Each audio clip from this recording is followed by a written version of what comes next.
Bismillahirrahmanirrahim. Sahabat 3 hari nggak makan, pingsan. Rasul Shallallahu Alaihi Wasallam ketika proses penggalian parit ya, di kota Madinah pada saat diserang oleh orang-orang musyrikin, beliau itu sampai meletakkan batu di perutnya ya, diikat supaya tidak mah, karena nggak ada isinya perut itu. Lalu Nabi SAW bertanya kepada mereka, "Kaifa antum idza futihat alaikum Faris war Rum?" Bagaimana sikap kalian nantinya ketika Persia dan Romawi ditaklukkan? Kira-kira seperti apa sahabat ya? Kita sering dengar istilah OKB, orang kaya baru ya. Kalau orang kaya lama biasanya ya biasa aja, memang sudah kaya dari dulu kan. Tapi kalau ini dulu susah ya, tahu-tahu kaya, kadang-kala ada perubahan sikap jemaah. Nabi bertanya itu kepada para sahabatnya sallallahu alaihi wasallam. Kaifa antum? Gimana nanti kalau Persia dan Romawi ditaklukkan? Abdurrahman bin Auf, sosok sahabat yang kaya ya. Jadi Anda berharap semua yang hadir di sini seperti Abdurrahman bin Auf nantinya. Orang kaya yang nggak sombong, orang kaya yang suka berbagi, orang kaya yang tangannya di atas. Maka Abdurrahman mengatakan, nakunu kama qala Allah. Ya kita akan menjadi seperti yang Allah firmankan. Lalu Nabi SAW mengatakan, awa ghaira dhalik. Atau enggak seperti itu kalian. Kalian akan berubah. Dan memang harta itu ternyata ada efek samping buruknya. Maka beliau mulai menyampaikan beberapa efek samping dari ditaklukannya Romawi dan Persia. Yang pertama kata Nabi SAW, tatanafasun. Kalian akan bersaing. Dan orang kalau sudah melihat harta, nggak ada puasnya. Kira-kira kalau antum sudah nikah? Oh alhamdulillah. Iya. Pertanyaannya, kalau antum dapat duit 1 T, kebayang nggak antum? Pernah mimpi dapat duit 1 T? Pernah mimpi? Bangun 1 T beneran? Oh enggak. Kira-kira sudah cukup buat antum?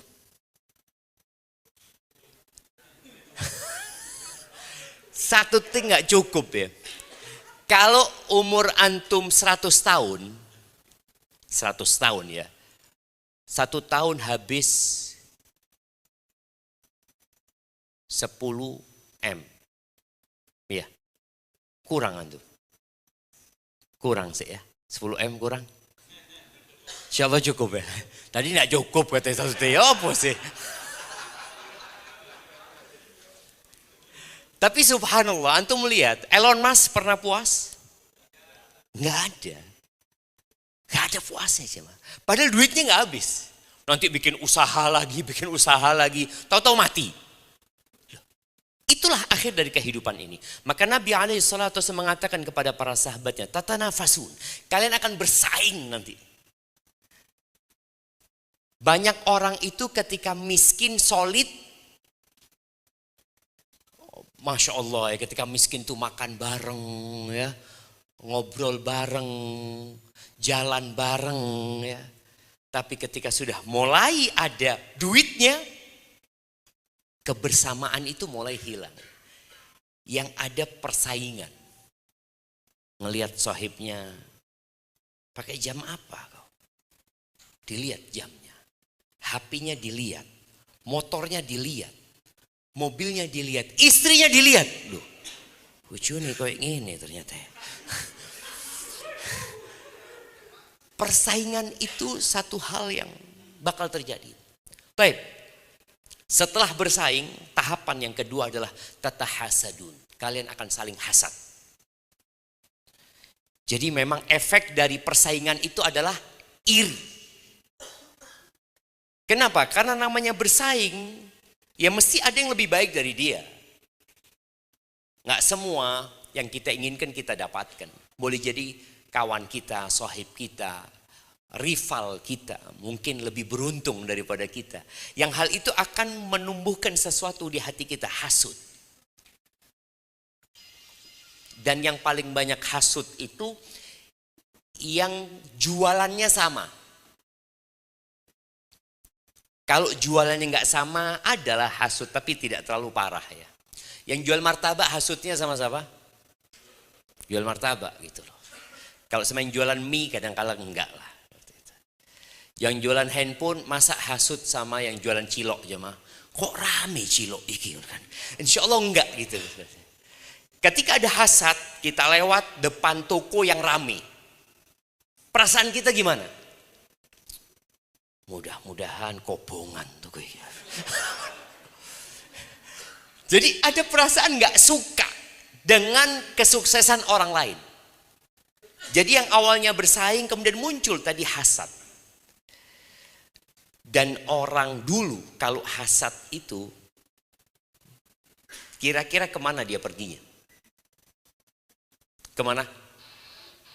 Ya? Dukun. Pernah berangkat ke dukun nanti ya?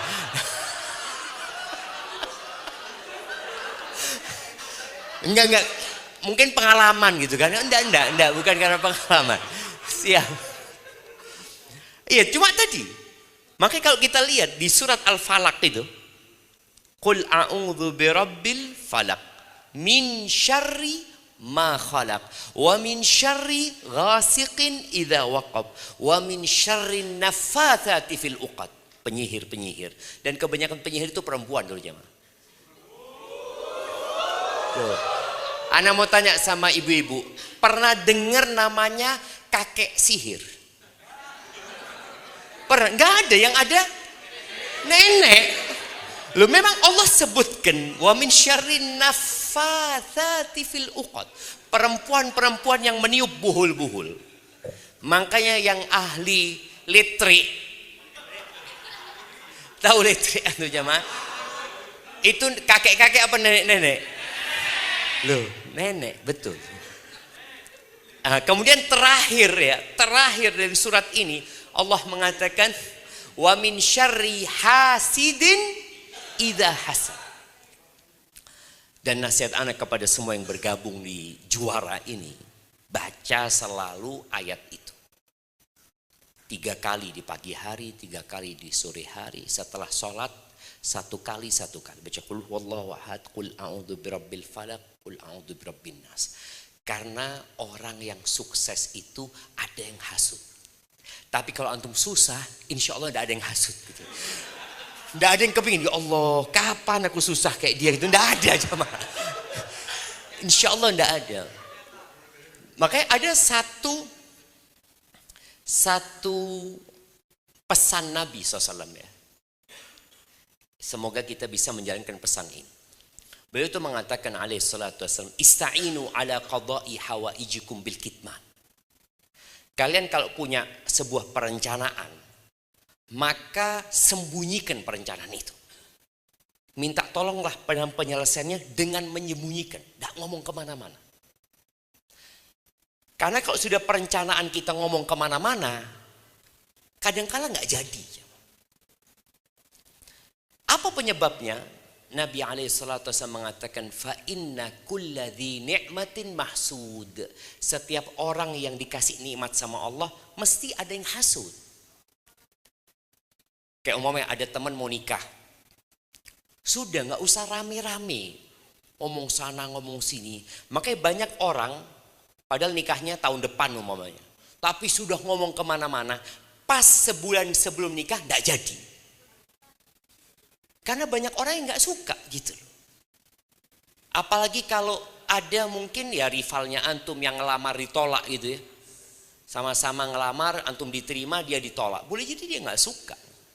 Maka tolong selesaikan urusan-urusan kita. Pekerjaan juga seperti itu. Hal-hal yang harus disembunyikan, sembunyikan. Ketika launching, ya baru launching, alhamdulillah selesai sudah.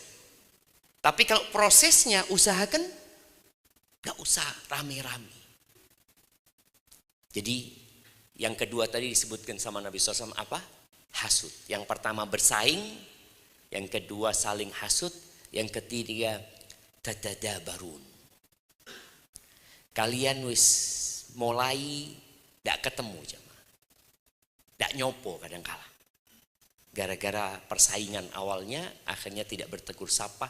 Yang terakhir tatabaghadun. Kalian akan saling bermusuhan. Tidak senang. Sama saudara yang sendiri nggak suka. Itu efek samping dari dibukanya harta. Ketika antum kaya, tapi kalau sudah miskin, insya Allah aman antum jemaah. Antum mau jadi kaya, jadi miskin. Mana yang lebih utama? Jadi orang miskin yang bersabar atau kaya yang bersyukur? Oh lihat, tidak ada yang mau jadi miskin bersabar jemaah. Padahal sampai mati miskin, ya. Tapi tetap ambisinya kepingin kaya. Itulah manusia. Tapi bicara juara, Ana ngomong sama Sadid, beliau tadi cerita bagaimana proses untuk menuju juara ini. Ana sudah melihat di balon-balonnya itu ada apa itu? Ada foto. Foto kenangan masih belum juara. Gitu lah. Iya. Proses untuk menjadi juara gitu kan. Jadi juara yang pertama apa? Jujur. Dan ternyata jujur ini sulit jemaah. Khususnya buat pedagang. Loh, ketawa tuh kan. Bener. Kalau ustadz jujur ya biasa gitu kan. Tapi kalau pedagang ini sulit sekali. Bahkan Nabi SAW mengatakan, at-tajirus saduq ma'an nabiyyin. Pedagang yang jujur itu kedudukannya bersama para nabi di surga. Dari sulitnya jujur dalam berdagang. Ada kekhawatiran kalau jujur tidak laku. Ada kekhawatiran kalau jujur untungnya sedikit. Makanya banyak orang itu sumpah palsu di mana? Di perniagaan. Wallahi ya, ketika datang orang tanya, barang ini gimana? Nggak nemu di Jember kayak gini sampean mas. Padahal banyak gitu jemaah. Seperti itu. Apalagi tadi Mas Adit juga nyeritakan masalah akan servis ya. Ana pernah ketemu sama tukang servis, tapi tukang servis mobil ya. Mekanik ya. Ngomong mereka itu, ini Ustaz, mekanik ini di Arab Saudi ya. Mekanik ini 27 tahun tetap di bawahnya mobil Ustaz. 27, enggak pernah di atasnya mobil, tetap di bawahnya mobil. Enggak berkah jemaah. Karena banyak kebohongan. Urusan servis ini. Orang ketika bawa mobilnya, dia enggak tahu rusaknya apa. Enggak tahu. Kalau antum katakan rusaknya A, iya. Rusaknya B, iya. Padahal enggak rusak gitu kan. Maka di sini dibutuhkan kejujuran. Dan ketika jujur berkah. Contoh ya, ketika servis ternyata yang rusak itu enggak rusak sebenarnya. Copot, tinggal dipasang, selesai. Padahal sudah ngomong di awal, kalau rusak ini 1,5 juta.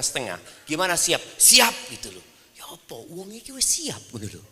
Lek cuma ngomong copot, tinggal ngerapet no gitu, ya cuma 5.000. Milih mana sekarang? 1,5 juta atau 5.000? Ya 1,5 juta Ustaz.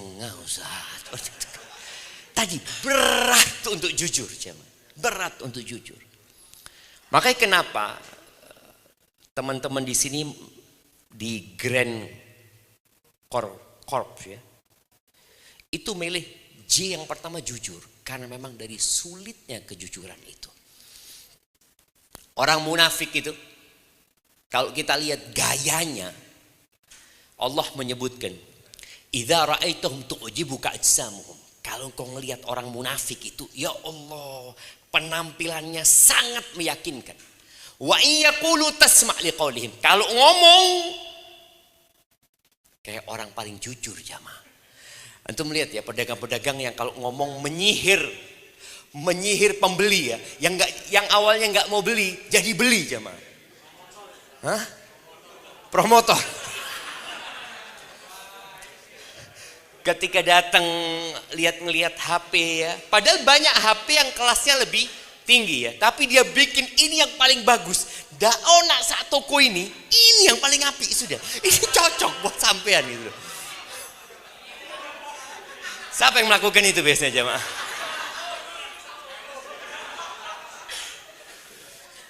Ya apa Ustaz? Tugas dari atasan Ustaz. Bagaimana meyakinkan customer ini harus beli ini, jangan beli itu gitu loh. Jadi jujur itu penting. Karena akan berdampak kepada berkah tadi. Nabi SAW menceritakan tentang dua orang yang berdagang ya. Idza barra wa sadaqa. Kalau orang ini baik dalam bermuamalah, terus jujur, burika fi bai'ihima. Allah berkahi. Bicara berkah ini kadangkala jumlahnya tetap. Mungkin untuk merasakan, Ustaz sudah jujur gaji tetap Ustaz segitu. Apakah antum perlu laporan sama bos? Bos, saya jujur bos. Gitu loh. Tolong gajinya ditambahin. Enggak perlu antum ngomong seperti itu. Allah yang ngelihat. Makanya kalau kita lihat A-nya itu kan Allah. Allah yang senantiasa memperhatikan kita.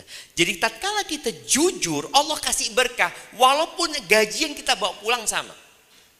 Di mana kita bisa merasakan berkah? Alhamdulillah, anak kita tidak sakit. Istri kita sehat. Motor kita pentilnya tidak hilang. Loh, ini kalau kita bicara, bisa jadi antum pulang motornya kempes. Akhirnya antum harus keluar duit untuk nembel. Boleh jadi ternyata businya sudah aus. Tapi gara-gara antum jujur, kita lihat ya sebagian orang, akinya itu tahan lama. Tapi sebagian orang, akinya nggak tahan lama gitu. Kemudian sakit terus-terusan, anaknya sakit, mertua sakit, bapak sakit. Boleh jadi disebabkan kita tidak jujur. Maka tolong jaga kejujuran ini. Allah Azza wa Jalla mengatakan, ya ayyuhalladzina amanu taqullaha wa kunu ma'as shadiqin. Wahai orang-orang beriman, bertakwalah kepada Allah dan bergabunglah sama orang-orang yang jujur. Di grand sini yang nggak jujur, pergi aja. Gitu Ustaz. Nah, loh kita sudah berat. Jadi menentukan core value ini penuh perjuangan dan pertimbangan. Yang kadangkala konsekuensinya sebagian keluar. Aku kok kalau kayak gini tidak bisa saya. Karena saya kalau jujur gatel semua Ustaz. Saya itu sudah biasa bohong gitu. Jadi kalau bohong itu seneng gitu kan. Ada orang kalau berbohong itu merasakan kelezatan gitu. Alhamdulillah gitu. Betul loh jamaah. Loh, antum nggak percaya kalau itu ada dalam masyarakat. Nabi SAW mengatakan, alaikum bisidqi. Hendaklah kalian jujur. Fa inna sidqa yahdi ilal birri. Kejujuran itu mengantarkan kepada kebaikan. Wa innal birra yahdi ilal jannah. Kebaikan itu mengantarkan ke surga. Jadi prosesnya itu dari jujur, kemudian kita berbuat baik, lalu kita masuk surga. Wa ma yazalur rajulu yasduqu wa yataharras sidqa. Ada orang yang terus berusaha untuk jujur, berusaha dia. Dia ini nipu sebenarnya. Karena kalau bohong itu untungnya lebih banyak, rata-rata seperti itu. Berapa banyak pedagang kalau ditanya ya, piro iki? 15 juta kata dia. Awis 13 juta. Loh, ngambilnya enggak segitu. Padahal ngambilnya 11 juta aja. Ana itu paling loro hati kalau ketemu pedagang kayak gitu ya. Nanti kita pergi dipanggil. Ya tidak apa-apa sudah. Loh. Pernah antum merasakan seperti itu? Orang itu ngomong modalnya aja tidak segitu. Ketika antum tinggal dipanggil antum sama dia. Kita ngelihat. Tidak apa-apa rugi. Tidak, padahal dia bohong ya. Tapi ada orang yang berusaha untuk jujur. Hatta yuktab indallah siddiqan. Akhirnya Allah cap orang ini orang yang jujur. Sehingga orang-orang tuh kalau bermuamalah sama orang ini, ya Allah enaknya sama fulan, kata dia. Kenapa? Jujur dia. Ada stempel yang diberikan sama Allah yang masyarakat akan menilai hal itu. Tapi yang bohong, ada orang yang bohong. Dan Nabi memperingatkan, iyyakum wal kadhib. Fa innal kadhiba yahdi ilal fujur. Hati-hati dengan kebohongan, hindari kebohongan. Kebohongan itu mengantarkan kepada kejahatan. Jadi ketika orang berbohong, akan berbohong lagi, akan berbohong lagi, akan berbohong lagi. Dan kejahatan itu mengantarkan kepada neraka. Wa ma yazalur rajulu yakdzib. Dan ada orang ya yang terus bohong dan ada upaya dia untuk terus bohong, tidak ada tobatnya gitu. Sampai dicap sama Allah kadzab, pembohong. Maka tadi yang sampaikan, kalau tidak bohong loro kabeh awake. Ketika dia bohong dia senang. Nauzubillah min dzalik. Maka tolong jaga kejujuran ini, yang insya Allah dengan kita jujur tadi kita akan mendapatkan berkah di usaha ini. Baik, yang kedua, apa U-nya? Unggul. Ya, kalau mau unggul itu sebuah lembaga sekolah itu akreditasinya kalau dulu itu ada A, ada B, ada C. Sekarang kampus kita, STD Imam Syafi'i itu, ternyata sekarang akreditasinya cuma 2. Terakreditasi atau unggul. Cuma 2. Tidak ada lagi C, B, nggak ada. Terakreditasi atau unggul. Dan untuk menjadi unggul ini butuh perjuangan dan pengorbanan.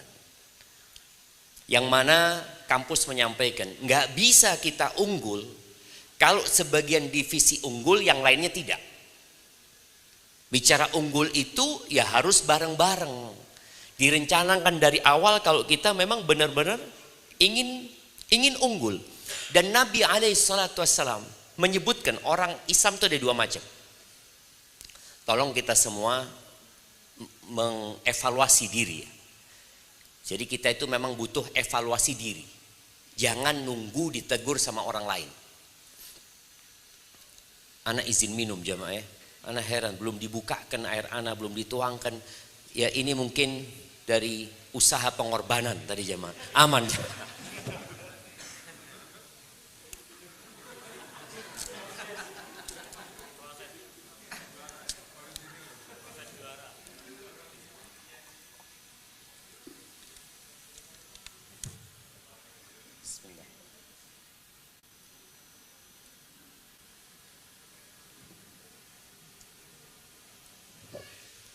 Alhamdulillah. AC-nya memang dikecilkan. Kok panas jemaah? Itu termasuk jujur jemaah ya. Taib. Loh, aman. Mungkin karena ustadznya semangat jadi sampai keringetan gitu maksudnya. Iya. Nabi SAW membagi orang beriman jadi 2. Beliau mengatakan al-mu'minul qawi khairun wa ahabbu ilallah minal mu'minid dhaif. Wa fi kullin khair. Orang beriman yang kuat itu lebih baik dan lebih dicintai Allah daripada mukmin yang lemah. Tapi di setiap diri orang mukmin itu ada kebaikan gitu. Kita termasuk yang mana? Bicara kuat itu yang pertama adalah kekuatan tekad untuk menjalankan perintah Allah dan menjauhi larangannya. Kekuatan ilmu yang dengannya kita bisa tahu mana yang benar dan mana yang salah. Kekuatan fisik ya ikut. Karena kalau orang fisiknya kuat tapi imannya nggak kuat, masjid di sebelah rumahnya nggak bisa nyampe dia aja. Antum melihat orang-orang yang sehat yang mungkin dia biasa bersepeda, alhamdulillah Ustaz, tiap hari 10 kilo sepedaan, ada yang 20 kilo. Masjid 500 meter dari rumahnya nggak pernah nyampe. Berat ya Allah, padahal dia 20 kilo jamaah naik sepeda.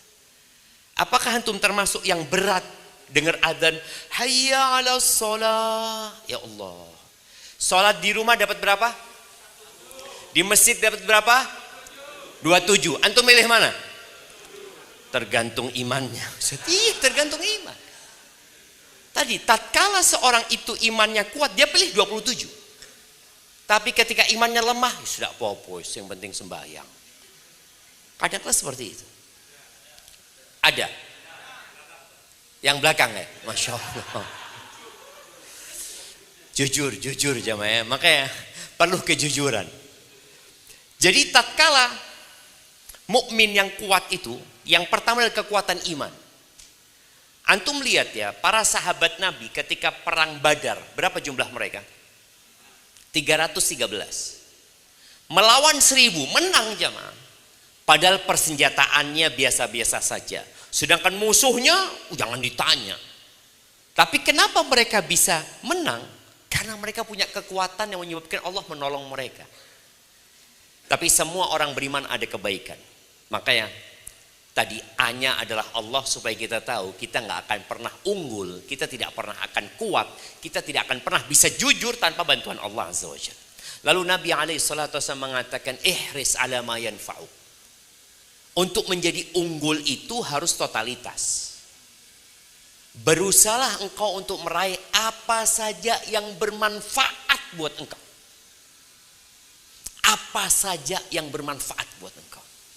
Wallah jamaah, ana melihat ya, non muslim ketika naik Garuda, waktu itu ana dapat kursi bisnis kelas. Ana duduk di sana, banyak rata-rata yang duduk di bisnis kelas itu non muslim ya. Kalau ana lihat ya, mereka banyak orang-orang kaya di antara mereka. Ketika mau turun, penumpang-penumpang itu minta jatahnya mereka kepada pramugari. Ada ini. Jadi yang memang biasa diberikan. Baik itu mungkin kue, baik itu mungkin ya sikat gigi, kos kaki, apa. Itu mereka bawa turun. Padahal mereka sudah kaya raya aja. Sebagian kita merasa sudah kaya sehingga meremehkan banyak kebaikan. Duit 500 diambil nggak antum kalau ngeliat di kaki antum? Cuma 500. Ditinggal. Padahal ini bermanfaat. Kalau antum ambil, antum letakkan di kotak amal, dapat pahala. Tapi sebagian kita sudah merasa tidak ada gunanya gitu. Apa saja yang bermanfaat, tolong diambil. Dan itu pesan Nabi SAW. Ngelihat batu, kita kadang naik motor ada batu di jalan.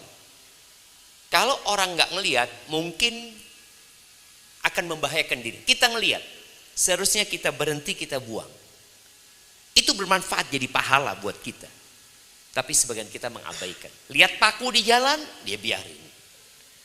Maka berusaha kalau mau unggul tadi, bersungguh-sungguh untuk meraih apa saja yang bermanfaat. Baik, yang kedua, pesan Nabi SAW, wasta'in billah. Minta tolong sama Allah. Nggak bisa sudah. Antum tidak akan bisa menjadi juara tanpa minta tolong sama Allah SWT. Ketika antum berangkat ke tempat kerja, ketika buka toko, yang mungkin di bagian serviks, yang mungkin di bagian HP, yang mungkin di bagian kafe, yang martabak atau apa, ketika antum membuka dengan bismillah, minta tolong sama Allah, mudah-mudahan laku ya Allah, mudah-mudahan ada rizki di sini, minta tolong sama Allah SWT. Yang ketiga, wala ta'jaz, jangan jadi orang yang lemah. Ajaz itu nggak mampu. Ada orang nggak mau, ada orang nggak mampu. Orang yang nggak mau itu namanya apa? Males, nggak mau dia. Ada orang nggak mampu gitu. Dan muslim itu nggak boleh jadi orang yang males dan orang yang lemah, nggak boleh. Harus semangat dia. Contoh nih, ketika bos menyampaikan, usahakan ya hari ini semuanya ini laku. Antum akan ngomong apa? Siap, insya Allah. Tapi kalau antum dari awal, ya tidak mungkin lah bos. Mosok teh payu kabeh. Dari awal sudah pesimis. Enggak. Ana masih ingat dengan seorang pimpinan. Dia di Zahir Account ya, ada aplikasi Zahir Accounting itu. Dia ngomong, ana punya anak buah banyak Ustaz, kerjanya di depan komputer Ustaz. Ana ngomong sama mereka, antum mau tiduran, mau apa nggak apa-apa, yang penting bisa datangkan fulus. Karena tujuan kita bekerja cari fulus. Jangan pura-pura sibuk depan komputer, ya, wah, tapi tidak oleh duit gitu loh. Buat apa gitu loh?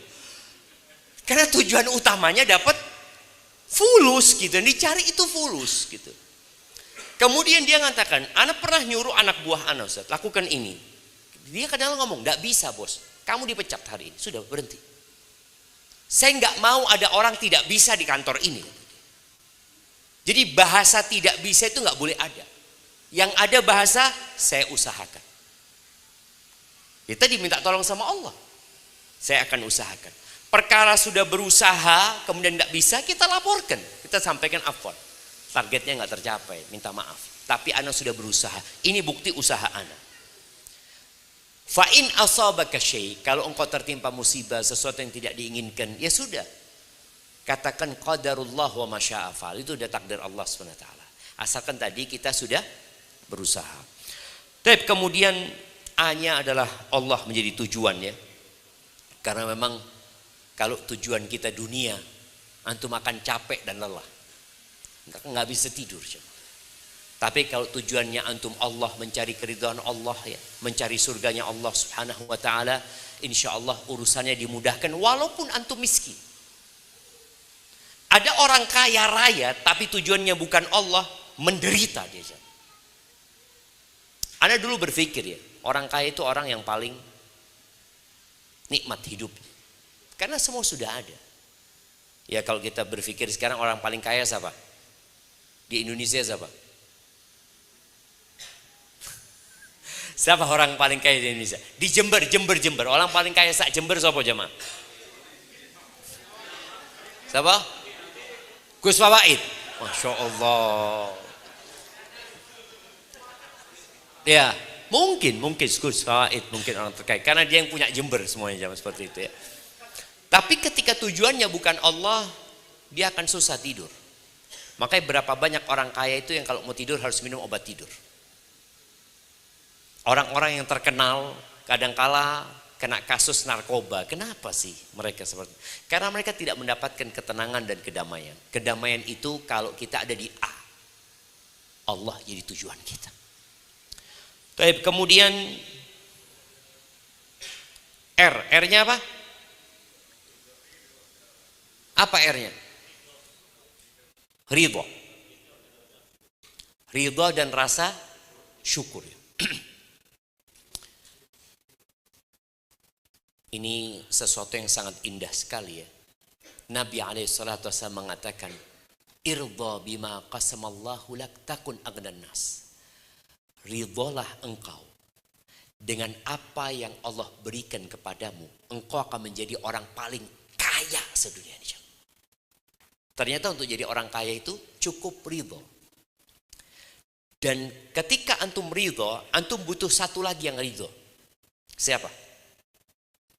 Nah, orang tua. Oke, selain orang tua. Istri. Betul Bapak ini. Betul, kasih hadiah. Kenapa? Kalau istri nggak ridho, istri nggak qanaah, antum akan menderita. Betapa banyak terjadi penipuan ya, terjadi manipulasi dan itu gara-gara ketika suami datang ke rumah dimarahin sama istrinya. Kok cuma saya ini mas?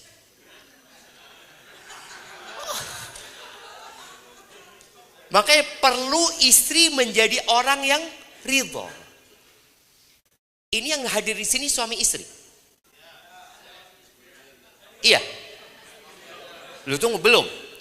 Makanya tadi butuh gathering keluarga nanti. Jadi menciptakan juara ini bukan hanya di pegawai saja, tapi di keluarganya juga harus mentalnya juara. Soalnya kalau yang kerja itu sudah mental juara, yang di rumah mentalnya pemeras, yo kalah juaranya jamaah. Sahih. Makanya kenapa yang menjadi faktor penting dalam kehidupan ini pendamping ya. Maka jangan salah pilih istri antum. Jangan salah pilih istri. Ya apa kalau sudah salah Ustaz? Apa mau diganti Ustaz? Ya jangan. Direparasi. Diservis ya mah. Diservis ya. Ya mungkin ada. Ibu-ibu juga mungkin dapat suami-suami yang kurang bertanggung jawab gitu ya. Anak punya suami Ustaz, Allah yang ada ngabisin duit umpamanya. Kalau sudah dapat duit judol, kalau kalah judol pinjol ya. Akhirnya terakhir berantakan rumah tangganya. Maka tadi suami istri pun visi misinya harus disamakan. Maka semoga ke depan nanti kajiannya suami istri untuk menyamakan ridho supaya sama-sama ridho, bersyukur. Anak pernah tahu seorang perempuan jemaah, suaminya tiap hari ngasih 20.000 jemaah. Dia jualan, dia pulang, dia ngomong, "Dek, cuma dapat 20.000, Dek." Apa kata istrinya? "Alhamdulillah, Mas. Bismillah, kita nikmatin." Diberkahi sama Allah. Tapi kalau antum dapat istri, "Dek, 20.000, Mas, tidak usah mulai, Mas." Ya apa tidak usah mulai? Mulai nanti jemaah. Nabi Ismail pernah dapat istri yang tidak ridho. Bapaknya Nabi Ibrahim datang. Tanya sama istrinya, "Kemana suamimu?" Nggak tahu istrinya ini kalau yang datang itu mertuanya. Sedang kerja, berburu. "Gimana kehidupan kalian?" "Aduh, kita melarat, kita susah, makanan ini." Pokoknya mengeluh jemaah. Akhirnya katanya Nabi Ibrahim, "Kalau suamimu datang nanti, aku kirim salam sama dia. Suruh ganti depan pintu rumahnya." Biasanya rumah dulu itu ada kayak kayu di depan rumahnya ya, karena agak panggung rumahnya gitu. Suruh ganti. Ketika Nabi Ibrahim datang, tanya, Nabi Ismail datang ya, tanya, "Ada yang datang?" Katanya, "Iya, ada orang tua, ini, itu." Pokoknya jelek, orang tua ini dianggap jelek sama dia. Terus ya dia tanya-tanya tentang rumah tangga. Ya sudah aku cerita sama dia. Bayangin ya, ada istri-istri yang suka curhat sama orang lain tentang kehidupan rumah tangganya. Betul? Kok sepakat ini ya? Iya, dia curhat kepada orang yang tidak akan memberikan solusi. Yang hanya akan memperkeruh keadaan. Oleh karena itu, Nabi Ibrahim pesan tadi, tanya, "Pesan apa?" Ya dia kirim salam sama engkau, suruh ganti depan pintu rumahmu. Kata dia, "Oh yang datang tadi itu bapakku," kata dia. "Dia nyuruh aku menceraikan engkau. Sudah, engkau pulang ke rumah orang tuamu." Ya diganti jemaah. Masuk bapak. Tapi gantinya yang kena gitu loh. Ojo ganti lebih parah lagi jamaah seperti itu. Karena ada orang yang naik mobil terus bannya itu bocor. Diganti ban serep. Ban serep luwih rusak timbang ban itu jamaah. Maka jangan sampai itu terjadi. Maka nasihat ana, jangan buru-buru ganti istri. Sabar. Dikenakno bojone. Boleh jadi antum punya istri kayak gitu karena antum memang tidak pandai bersyukur. Akhirnya dapat istri yang tidak pandai bersyukur. Maka perbaiki diri kita dulu. Usahakan kita menjadi orang yang ridha, insya Allah istri kita juga akan jadi orang yang ridha. Baik, jadi ridha dan rasa syukur ya. Kemudian yang terakhir apa? Asa dan aksi suportif. Iya. Antum tahu core value-nya BUMN? Akhlak. A-nya apa? Amanah. Iya. K-nya kompeten. L-nya akhlak. Oh, H-nya harmonis. L-nya loyal. Kemudian A-nya adaptif. Terus K-nya kolaborasi. Itu menunjukkan memang kita nggak bisa kerja sendiri. Kita kerja tim. Ya, kita kerja tim. Kenapa kita perlu kerja tim? Karena Superman sudah mati. Yang ada super tim, jamaah. Superman is dead, kata mereka. Sudah selesai gitu loh. Nggak ada lagi orang yang, oh saya mau kerja. Nggak ada. Astagfirullah, jamaah. Jadi yang ada itu super tim. Kerja sama-sama. Hasil milik bersama. Nggak ada lagi bahasa aku, saya, nggak ada lagi. Yang ada kita. Kami. Insya Allah seperti itu. Semoga dengan kebersamaan itu Allah SWT memberikan berkah. Dan usahakan. Sampaikan kepada owner ini. Usahakan ada acara makan bersama. Makan bersama itu mungkin sebulan sekali. Makan bersama. Makannya kalau bisa. Oh dengar. Oh langsung setuju semua. Jadi kalau bisa makannya itu pakai nampan. Iya. Supaya kebersamaan itu benar-benar terjalin. Bareng-bareng kita ini. Soalnya kalau makan bersama mejanya besar, yo dewi-dewi itu terjemah. Satu di sana, satu di sini ya. Tapi kalau makannya bareng-bareng, ngobrol di sana. Karena ana dikasih tahu ya, wallahu alam, kalau ana salah diperbaiki. Deal-deal besar itu tidak terjadi di ruang rapat, tapi di ruang makan, kata jamaah. Maka semoga Grand Corp ini diberkahi sama Allah Subhanahu wa taala dan benar-benar menjadi juara. Dan antum harus doa memohon kepada Allah yang terbaik untuk kita semua. Hilangkan hasad, hilangkan iri. Barakallahu fiik. Itu yang dapat Anda sampaikan. Kurang lebihnya mohon maaf. Subhanakallahumma bihamdika asyhadu an la ilaha illa anta astaghfiruka wa atubu ilaik. Ana mohon undur diri. Ada tanya jawab? Ada kan? Ada. Lu ada tanya jawab? Ada tanya jawab. Mohon izin nggih. Ya.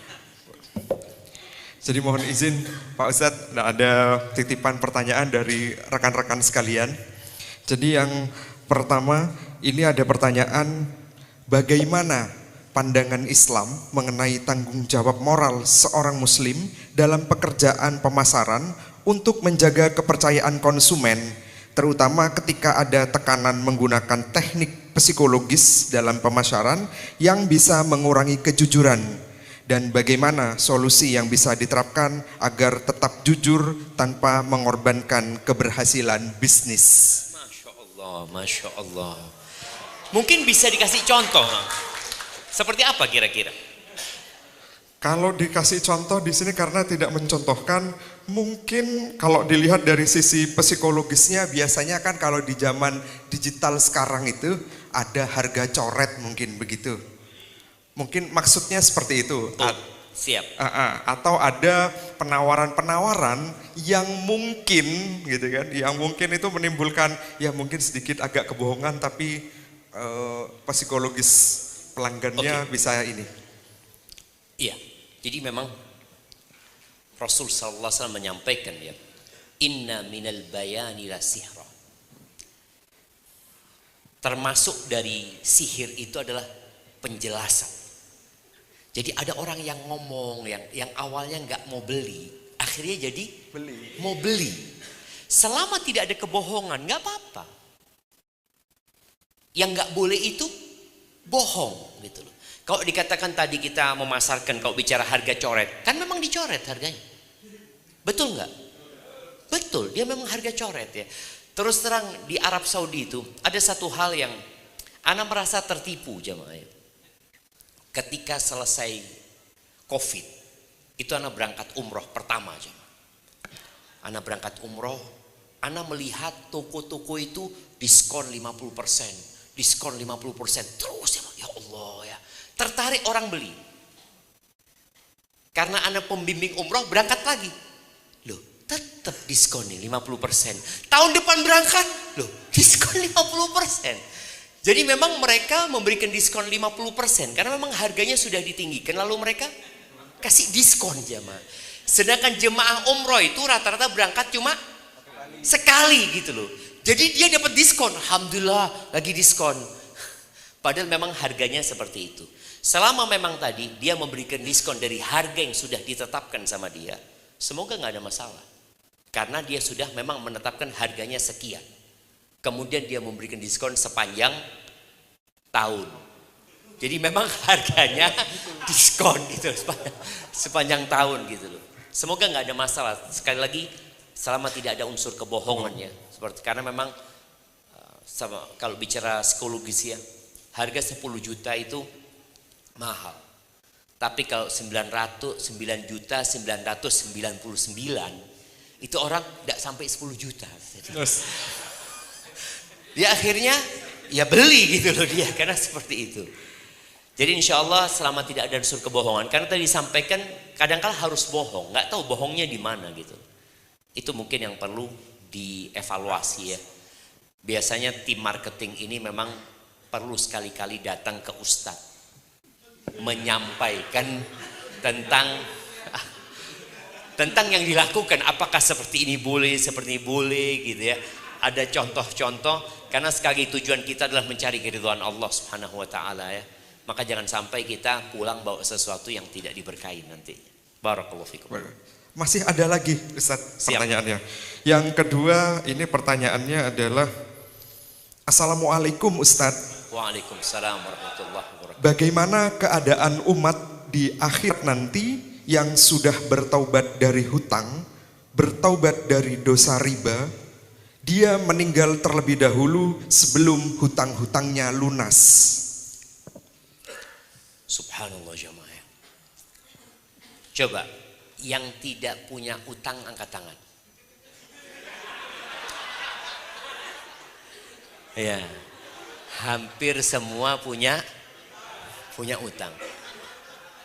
Karena kita memang bangsa yang suka berhutang.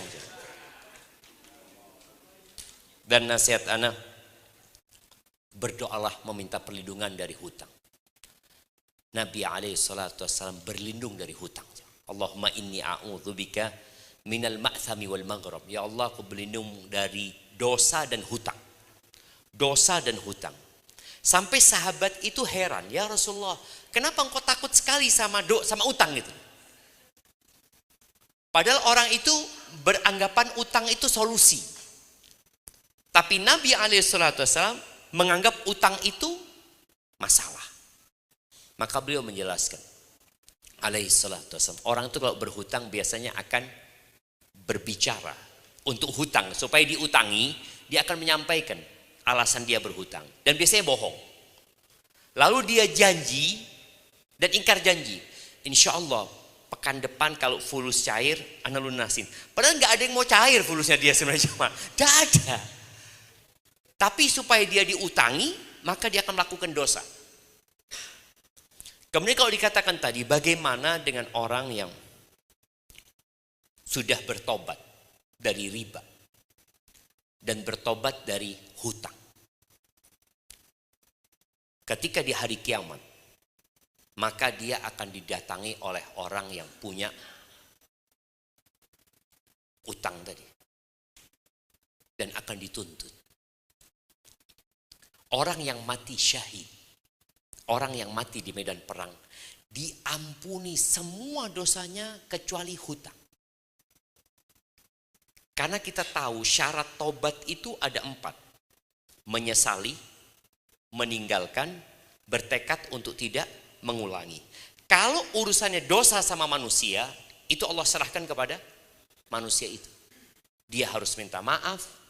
Kalau dia punya utang tadi, ya dia harus melunasinya. Kalau dia pernah nipu orang, ya yang dia tipu itu harus dikasih tahu dan minta dihalalkan apa yang sudah dia kerjakan. Kalau enggak akan dituntut. Karena pertobatannya, kalau tadi dikatakan dia sudah tobat, tapi ternyata tobatnya belum selesai. Karena dia bawa mati hutang. Makanya Nabi SAW dulu kalau ada orang yang mati meninggalkan hutang, Nabi nggak mau mensolati. Sampai ada yang menanggung hutangnya. Tapi setelah itu Nabi SAW kalau ada orang mati punya utang, Nabi mensolati. Kenapa? Karena beliau yang menanggung. Jadi ditanggung oleh negara utangnya orang itu. Negara yang akan melunasi utang-utang mereka. Bagaimana tadi kalau orang ini memang nggak mampu, Ustaz? Artinya dia mati, tidak meninggalkan warisan, dan dia benar-benar sudah bertobat. Ya semoga Allah kasih kemudahan nantinya pada hari kiamat. Tapi jangan merasa aman dari hutangnya. Karena orang yang mati syahid pun nggak diampuni hutangnya. Walaupun pahalanya sudah banyak, dia harus menghadapi tuntutan orang. Dan orang yang mau berhutang, lihatlah apakah antum memang membutuhkan atau tidak. Sekarang di marketplace itu ada tawaran untuk hutang. Ada kan? Jadi yang suka masuk pasar siapa? Ibu-ibu. Ibu-ibu ini seneng lihat-lihat jemaah. Dan tidak beli saat cuma masukkan ke keranjang. Ya kan? Masuk ke keranjang. Lama kelamaan dilihat, ya Allah, eman ini. Akhirnya beli, tidak punya uang, bayar nanti. Apa pay later mungkin ya, ada bayarnya nanti. Itu hutangnya.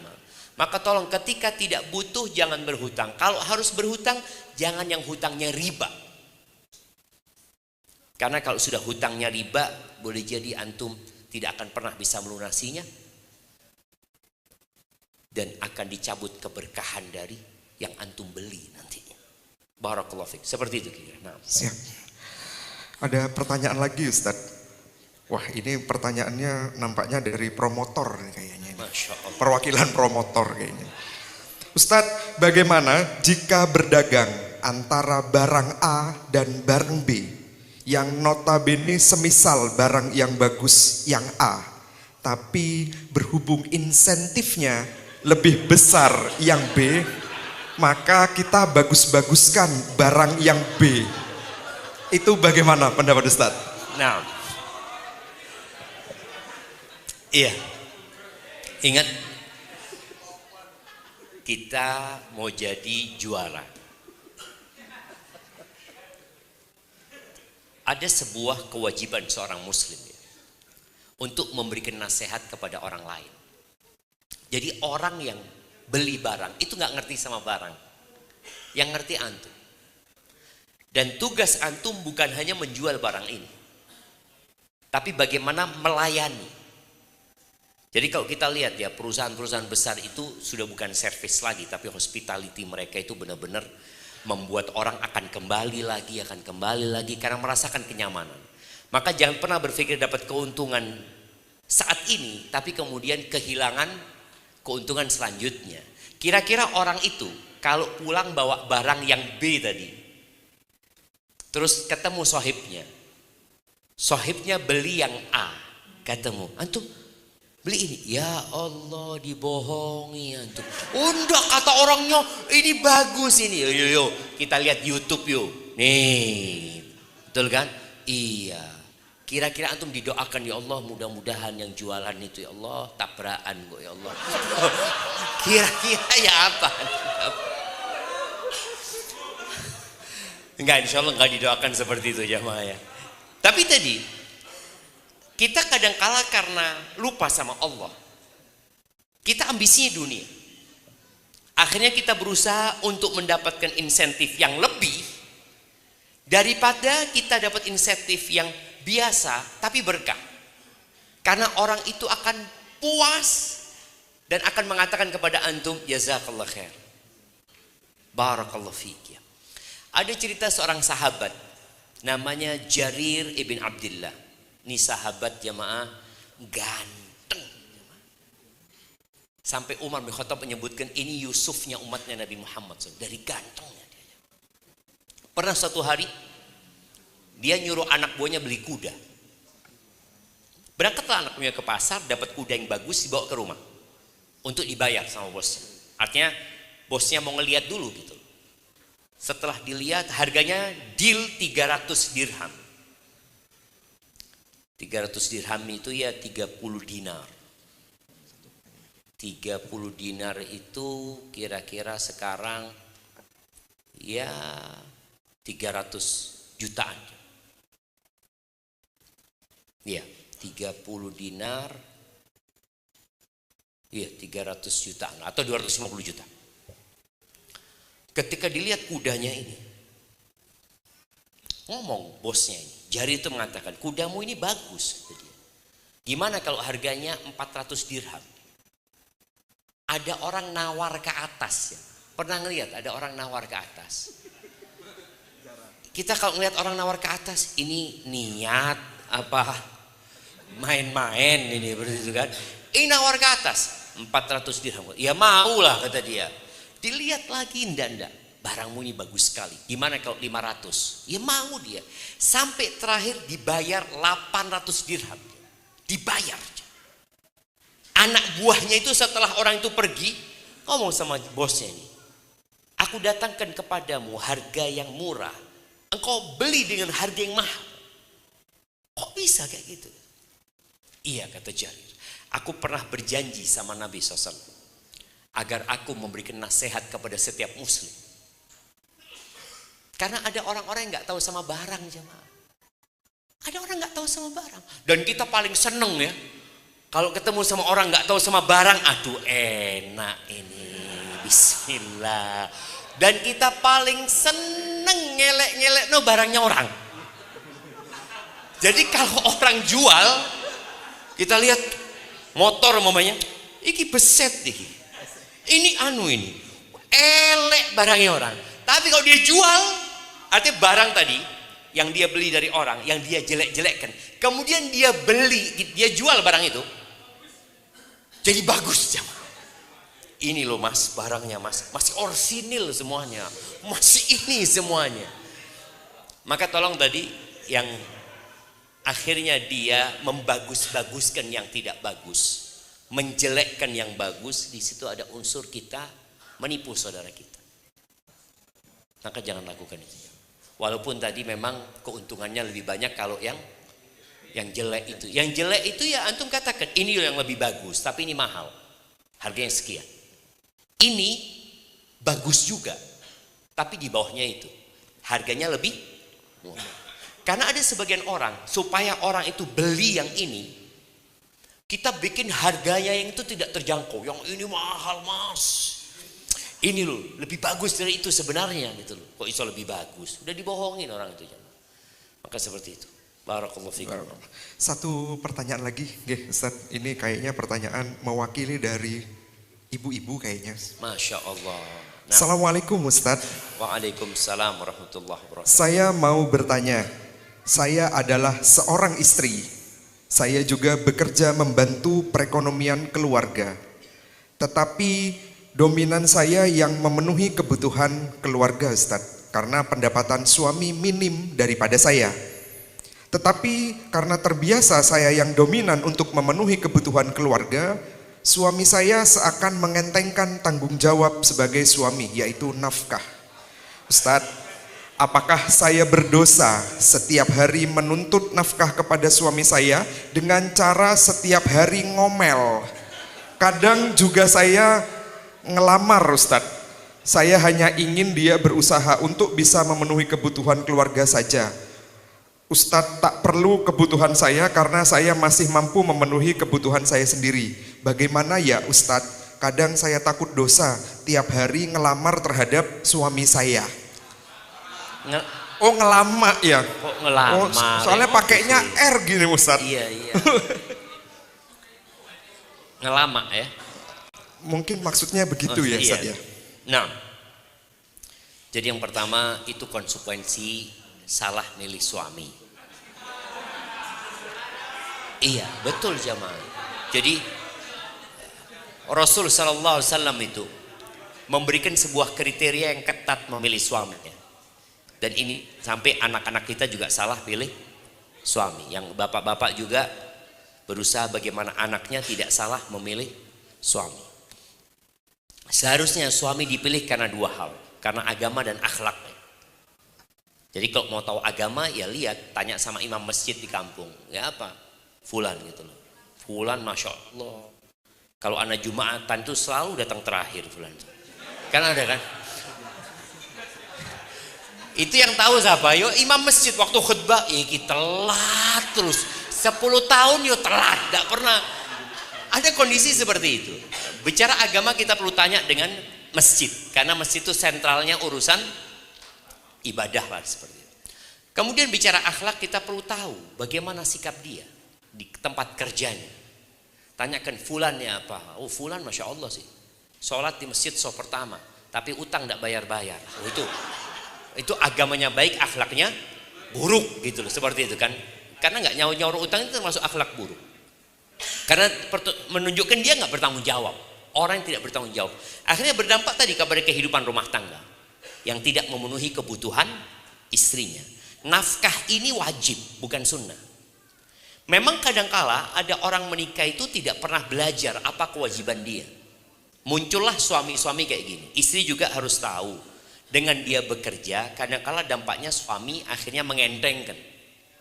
Maka tolong nasihat anak kepada istri yang bekerja tadi, berusaha untuk memberikan pelayanan yang lebih kepada suami. Sudah, suamimu memang tadi dikatakan mungkin penghasilannya sedikit ya. Tapi ketika engkau tetap menghargai suamimu, menghormatin suamimu, semoga dengan cara itu suamimu berubah. Dan harta yang engkau berikan ke dalam rumah tangga, itu dinilai sodakoh nanti. Engkau tetap akan dapat pahala sodakoh. Karena sekarang tuh cari suami yang baik, sulit jemaah. Betul bapak-bapak? Ya sing ono iki di rumah, enggak betul ya. Iya. Tapi yang jelas tadi yang ada ini di rumah. Kalau memang tadi kesalahannya dari ibu salah milih, ketika milih suami kayak gitu dilihat cuma karena tampangnya saja. Ternyata wajah yang tampan itu tidak mendatangkan uang jemaah. Iya. Oh cinta. Enggak Ustaz, ana itu cinta sama suami ana. Cinta itu tidak mendatangkan uang. Tadi akhirnya suami kurang bertanggung jawab ya. Maka nasihat ana, tuntutan itu mulai dikurangi. Tapi kan ana punya hak, betul. Rasul SAW menyampaikan nanti akan ada pemimpin-pemimpinnya yang dolim. Yang dia nuntut hak kepada rakyatnya tapi tidak memberikan hak rakyatnya. Lalu apa sikap kita? Pertanyaan para sahabat kepada Nabi SAW. Kalian berikan hak pemimpin kalian. Terus hak kami gimana ya Rasulullah? Kalian minta sama Allah. Allah itu yang punya langit dan bumi ini. Maka istri yang soleha tadi, bismillah, anti memang punya hak. Dan suami yang dolim akan mendapatkan balasan nantinya. Jangan sampai kondisi tadi membuat keharmonisan hilang. Ya udahlah, suamimu memang kurang baik, engkau berusaha untuk memberikan khidmat.